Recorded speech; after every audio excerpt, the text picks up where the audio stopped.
오늘은 현명한 부모는 아이를 느리게 키운다 라는 책에 대해서 알아보도록 하겠습니다. 이 책은 대한민국 최고의 자녀 교육 전문가 신의진 씨가 말하는 똑똑하고 행복한 아이를 만드는 비결을 담고 있습니다. Chapter 1. 현명한 부모는 아이를 느리게 키운다. 아이를 제대로 키우고자 하는 부모들이 가져야 할 가장 큰 덕목은 바로 기다릴 줄 아는 지혜입니다. 일본의 도쿠가와 이에야스는 이렇게 말을 했습니다. 사람의 일생은 무거운 짐을 짊어지고 먼 길을 걸어가는 것과 같기 때문에 절대로 서두러서는 안 된다. 저자 신의진 씨는 이렇게 말을 하고 있습니다. 앞으로는 이런 아이가 성공한다. 어떤 아이일까요? 지금은 공부를 이만큼 하면, 혹은 4년제 대학을 나오면, 혹은 이러한 자격증을 따면 반드시 성공한다 라는 그러한 과거의 공식이 더 이상 통하지 않는 시대가 되었습니다. 개인의 자유의지가 커지고 노력과 의지에 따라서 또 창의적인 방법을 잘 활용함에 따라서 성공의 성취가 달라질 수 있는 시대입니다. 그와 함께 존재의 불안감도 커지고 있습니다. 인간은 기본적으로 어딘가에 구속받고 싶은, 어딘가에 속하고 싶은 그러한 본성이 안에 있습니다. 그래서 자율성이 커질수록 불안감도 함께 커지고 있습니다. 사회가 불확실할수록 개인의 자유가 커지고 선택의 폭이 다양해질수록 가장 필요한 것은 바로 자아 정체성입니다. 그렇다면 자아 정체성은 무엇일까요? 자기 자신에 대한 내적인 느낌, 자아상, 그리고 외부의 평가, 이 모든 것들을 통합하여 내가 누구인가 라는 것을 자각하는 것입니다. 이것을 갖춘 사람은 홀로 있어도 외롭지 않습니다. 이제 더 이상 외롭지 않아. 그리고 다른 사람과 관계를 맺을 때에도 다른 사람의 프라이버시를 침해하지 않고도 정신적인 끈을, 그리고 관계를 공고하게 해나갈 수 있습니다. 자아 정체성이 강한 사람은 스스로를 객관적인 눈으로 바라볼 줄 압니다. 곧 메타인지가 강하다고 할 수 있습니다. 메타인지는 곧 자신을 객관화하여서 자신의 부족함을 개선하고 더 나은 방향으로 나아갈 수 있는 그러한 인식 능력을 메타인지라고 합니다. 아이의 자아 정체성은 세상과 부딪히며 실수를 한 기억, 그것의 피드백으로 이루어집니다. 아, 이건 아니구나. 이렇게 하면 내가 잘 못하는 것이구나. 이건 내게 맞지 않는 방법이구나 라는 것을 깨닫게 됩니다. 이건 내게 맞지 않는 방법이구나 라는 깨달음을 통해서 스스로를 되돌아보고 건강한 자아상을 만들어가는 것입니다. 쉽게 말해서 많이 넘어져 본 아이가 그만큼 자기 정체성이 강하다라는 것입니다. 그렇기 때문에 우리 자녀들에게 더 많은 기회를 주어야 합니다. 실패할 수 있는 그런 공간도 열어주어야 합니다. 그리고 스스로 일어날 수 있는 근력을 키워주시길 바랍니다. 사실 우리 자녀들이 무엇을 좋아하는지 그것을 발견하기만 해도 절반의 성공을 이룬 것입니다. 그리고 그 과정은 시간이 많이 걸리는 것입니다.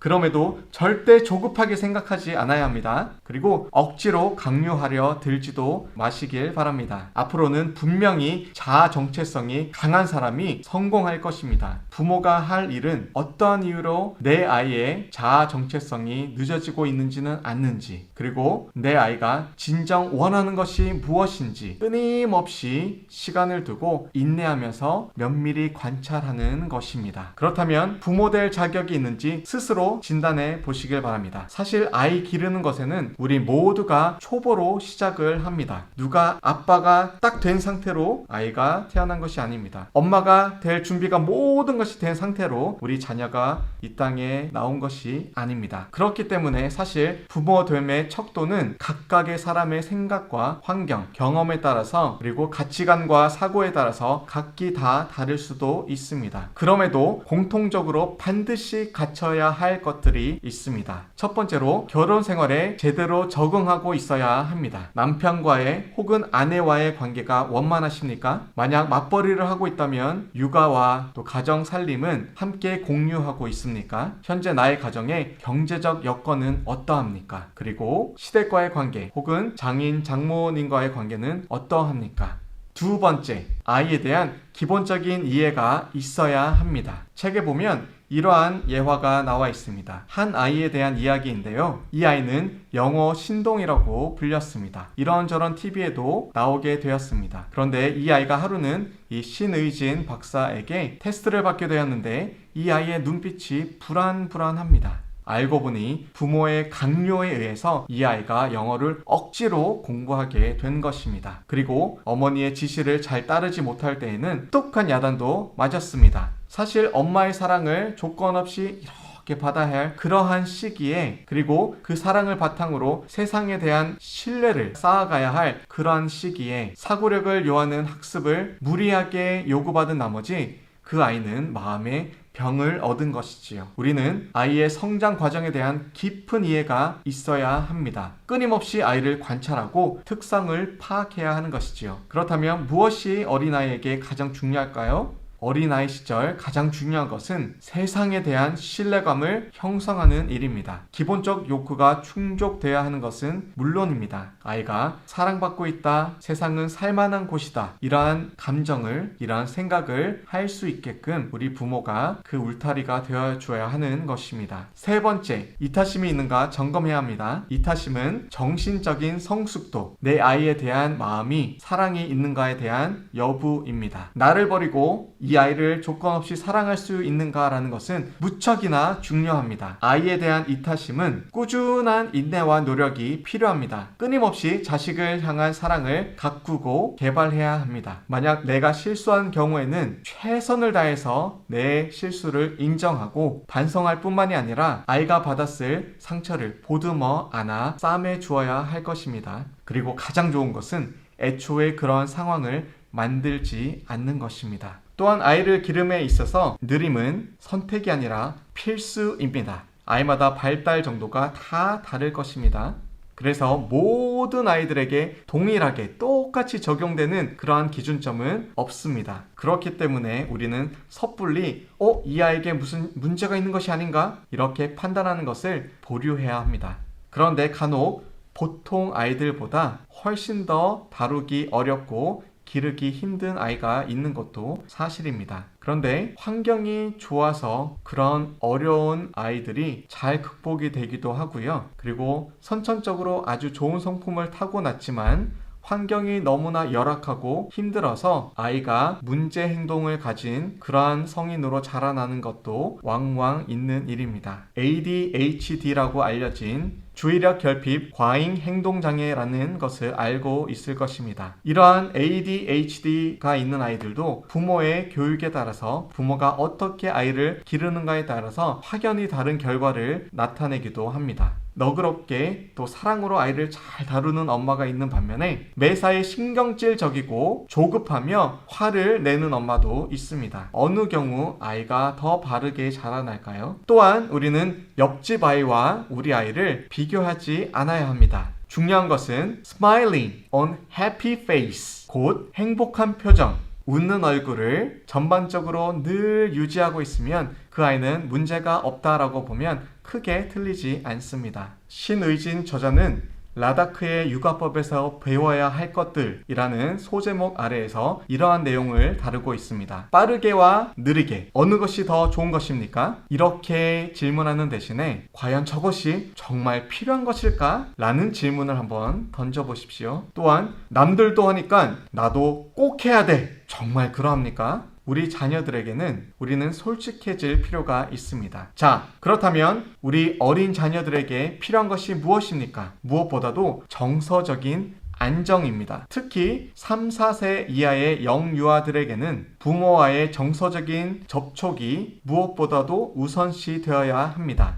그리고 그것이 우리 자녀들의 인격 형성에 가장 큰 영향을 미칩니다. 미국 캘리포니아 대학의 교수인 레오 부스카글리아는 이렇게 말을 했습니다. 가족과 친구와 매일 호응하는 것이 정서적으로 좋다. 자, 그렇다면 라다크 교육법이 무엇일까요? 이 라다크는 작은 티베트라고 불리는 곳입니다. 작은 마을이죠. 바로 서부 히말라야 고원에 있는 한 마을입니다. 이곳에서는 전통적인 생활 양식을 그대로 지키고 있고 그 누구도 어린 아이들에게 화를 내지 않습니다. 렐레나 노르베리 호지는 오래된 미래 라다크로부터 배운다 라는 책에서 이렇게 기록하고 있습니다. 혹 아이가 책을 찍고 이건 뭐예요? 저건 뭐예요? 그건 무슨 말이에요? 라고 끊임없이 물어봐도 절대로 아이에게 혼내지 않는다. 그러한 사람이 바로 라다크 사람이다. 이 라다크에 살고 있는 아이들은 어떻게 크는 줄 아십니까? 이렇게 어려서부터 인격을 존중받고 자라나기 때문에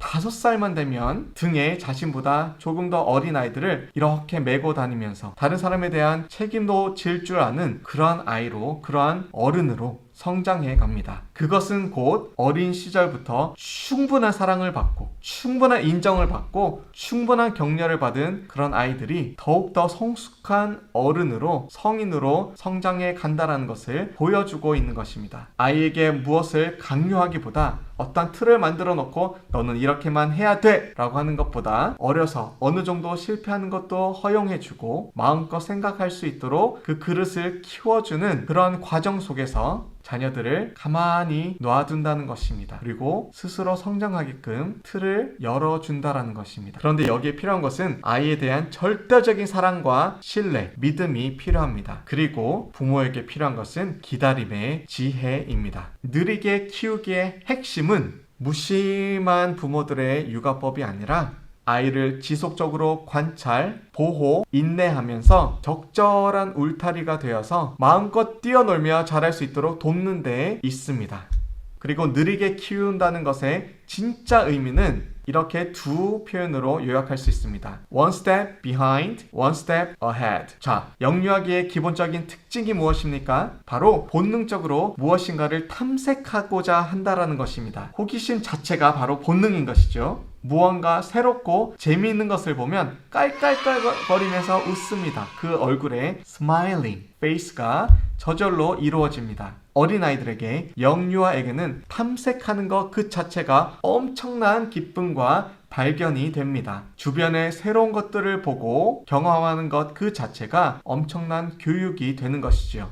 자, 그러면 느리게 키운다는 것의 참 의미인 one step behind, 그것의 의미가 무엇일까요? 한 박자 늦게 대응하는 방식입니다. 아이가 무엇을 하나 이렇게 지켜보다가 무언가 호기심을 보여요. 그러면 그때 엄마가 살짝 이렇게 톡 밀어주는 것입니다. 그리고 아이가 뭔가를 딱 해내면 우리 자녀 잘하네. 우리 아이가 무언가를 해내면 너무 잘했다. 이렇게 맞장구 쳐주는 것입니다. 두 번째, one step ahead. 이것은 아이보다 반박자 정도 앞서가는 것입니다. 만약에 밥을 앞에 두고 빠빠빠빠 이러면 뭐라고 얘기를 해주겠죠?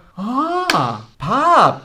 이렇게 확실하게 말해주는 것. 이것이 바로 one step ahead. 이 두 가지 교육 방법, 바로 one step behind 그리고 one step ahead. 이 두 가지를 적절히 혼용하여서 교육하면 교육이 아주 탁월하게 됩니다. 순간순간 이 두 가지를 one step behind, one step ahead. 이것을 적절한 타이밍에 한번 사용해 보십시오. 그런데 아이에게 정말 관심이 있어야지, 그리고 면밀히 관찰해야지 이 두 가지를 사용할 수 있는 그런 적절한 타이밍을 캐치할 수 있게 될 것입니다. 자, 마지막으로 아이를 느리게 키우는 부모들의 기본 덕목 4가지에 대해서 살펴보겠습니다. 첫 번째, 절대적인 사랑.